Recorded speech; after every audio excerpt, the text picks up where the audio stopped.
आपण सर्व सहकारी वर्ग आणि महाराष्ट्र सैनिकांनी पुढे लक्ष द्या। आज आपला महापुरुष मोर्चा सुरू करण्याच्या अगोदर आपण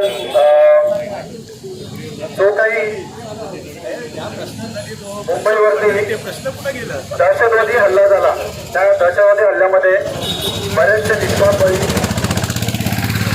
काही पोलीस बांधव